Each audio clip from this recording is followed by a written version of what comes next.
Olá pessoal, meu nome é Tássio.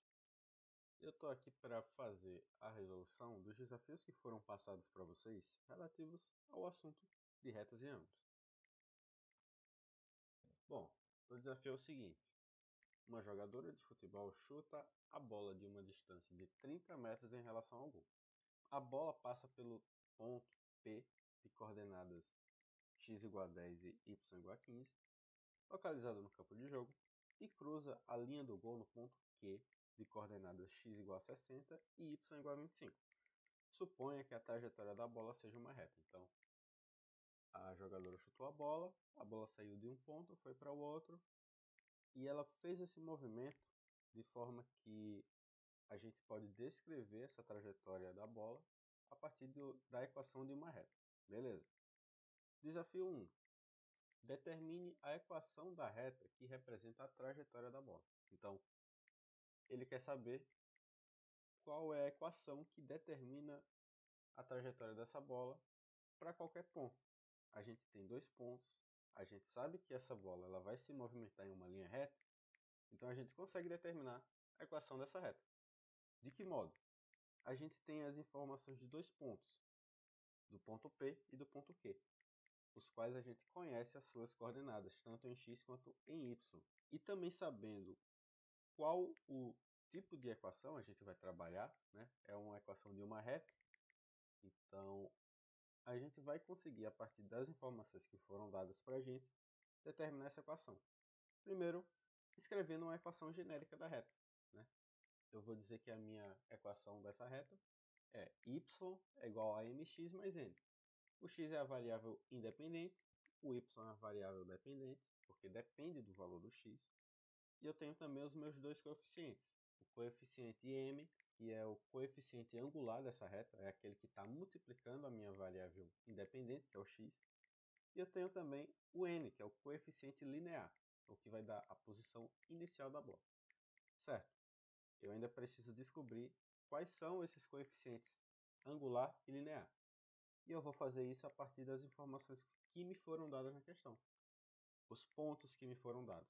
Ponto P, 10 e 15. O ponto Q, 60 e 25. O que eu vou fazer é escrever para cada um desses pontos uma equação, substituindo os valores de x e de y relativos àquele ponto. Ou seja, para o ponto P, eu vou ter essa equação aqui. O y é igual a 15 e o x é igual a 10. Então eu vou ter 15 é igual a 10m mais n. Certo? Então eu tenho uma equação do primeiro grau com duas incógnitas. Eu preciso de mais outra equação, que vai ser dada justamente pelas informações do ponto Q. E a partir do ponto Q a gente tem a segunda equação, que é 25 é igual a 60m mais n. Então repare que a gente tem duas equações de primeiro grau com duas incógnitas. São duas equações diferentes, duas incógnitas. A gente consegue determinar os valores dessas incógnitas, que são os nossos coeficientes. Como? A partir de um assunto que vocês já viram em sala, que é o assunto de sistemas de equações, né? Sistemas de equações, nesse caso do primeiro grau. A gente tem esse sisteminha do primeiro grau, com essas duas equações. Então, a partir de agora, saímos do assunto de retas e ângulos e vamos para o assunto de sistemas de equações de primeiro grau. Vamos escolher um método para realizar para conseguir fazer o cálculo desses valores, desses coeficientes, né? E o que eu vou fazer aqui é subtrair a equação de baixo pela equação de cima. Eu vou pegar o 25 e vou subtrair por 15. E do outro lado, eu vou pegar o 60m mais n e vou subtrair do 10m mais n.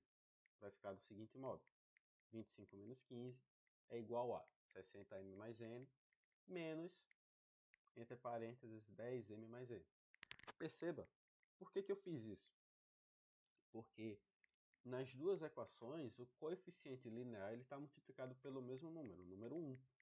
Então eu não preciso fazer nenhuma manipulação, de modo que ao subtrair as duas equações eu consiga eliminar esse n. Eu não preciso, porque a simples subtração de uma equação pela outra, o n que está em uma das equações vai subtrair o n que está na outra, e esse n vai sumir nessa equação resultante, né? Eu só vou ter números e a minha incógnita é m. que é o que eu obtive agora. 25 menos 15 é igual a 10. E do outro lado eu vou ter 60m menos 10m é igual a 50m. Logo, 10 é igual a 50m. A partir daí, passando esses 50 dividindo, porque eu quero isolar o m, né? Então eu vou ter m é igual a 10 sobre 50. E fazendo essa divisão, 10 dividido por 50, a gente encontra o valor 0,2. Então a gente acabou de determinar o primeiro coeficiente, que é o coeficiente angular da reta, 0,2. Falta determinar o n agora. Só que a partir do momento que a gente tem o valor do m, basta eu substituir esse valor em qualquer uma dessas duas equações que eu vou obter o valor do n. Vai ser a única incógnita que vai sobrar na minha equação. E fazendo as manipulações que a gente precisa fazer, eu vou conseguir isolar o n e vou conseguir achar o valor dessa variável, né, desse coeficiente linear. Então eu vou fazer isso na primeira equação, na equação 15 é igual a 10m mais n. Quando eu substituo o valor de m por 0,2, eu obtenho essa equação aqui, ó. 15 é igual a 10 que multiplica 0,2 mais n. 10 que multiplica 0,2 é 2, né? Então eu vou ter 15 é igual a 2 mais n. Passando o 2 para o outro lado, subtraindo, eu obtenho o coeficiente linear da minha reta, n igual a 13. Então, se eu já tenho o coeficiente angular da minha reta e eu já tenho o coeficiente linear, eu já tenho a equação da minha reta. Por fim, a equação da reta vai ser y é igual a 0,2x mais 13. Então, o primeiro desafio foi isso, era encontrar simplesmente a equação da reta. Segundo, calcule o ângulo de inclinação dessa reta em relação ao solo, considerando que o ângulo é positivo se a reta subir da esquerda para a direita e negativo caso contrário. Como assim? Primeiro, essa reta ela vai ser inclinada ou não, dependendo da sua equação, certo? Como é que a gente sabe, ou melhor, como é que a gente determina essa inclinação? É a partir do coeficiente angular. O coeficiente angular da equação da reta ele vai determinar a inclinação da reta. De modo que, como é que o ângulo que essa reta está inclinada em relação à direção horizontal se relaciona com o coeficiente angular? Aqui a gente tem ilustrado esse segmento de reta formado entre os pontos P e Q, os pontos que foram dados anteriormente na questão. A gente tem o ponto P, de coordenadas 10 e 15, tem o ponto Q, de coordenadas 60 e 25. E você percebe que ele tem essa inclinação de um ângulo A em relação ao solo, né, em relação à direção horizontal. Então, em resumo, a gente consegue descobrir o valor desse ângulo A sabendo que a tangente do ângulo A é igual ao coeficiente angular. Então, basicamente o que a gente precisa fazer para calcular esse ângulo é, se a gente sabe que a tangente do ângulo A é 0,2, a gente faz o processo inverso. Então, a partir da nossa reta y é igual a 0,2x mais 13, eu sei que o meu coeficiente angular é 0,2 e a tangente daquele ângulo A, que é o ângulo que vai me dar a inclinação dessa reta, consequentemente é 0,2. Então eu vou fazer o processo inverso. Se eu sei que a tangente de A é 0,2, o A é o arco cuja tangente é 0,2. É o arco tangente 0,2. Essa é uma expressão que a gente consegue calcular utilizando uma calculadora. De modo que o ângulo cuja tangente é 0,2 é 11,31 graus aproximadamente. Ou se você for escrever naquela notação de graus, minutos e segundos, você encontraria o ângulo de 11 graus, 18 minutos e 36 segundos aproximadamente. Então o segundo desafio, simples também, basicamente era calcular o ângulo a partir do coeficiente angular, né? Sabendo que o coeficiente angular é a tangente desse ângulo. E o terceiro desafio é o seguinte: determine o ponto em que a bola cruzou a linha do gol na parte superior da trave. Considere que a trave do gol tem uma altura de 2,4 metros a partir do solo. Ou seja, ele está dizendo que a bola em algum momento cruzou a linha do gol. E nesse momento que ela cruzou a linha do gol, ela estava a uma altura em relação ao solo de 2,4 metros. Ou seja, nesse momento, o valor de y naquele ponto era 2,4, certo? E ele quer saber qual é o ponto em que isso aconteceu. De modo que a gente já tem uma das coordenadas desse ponto. A gente já tem o valor de y, já tem o valor da altura.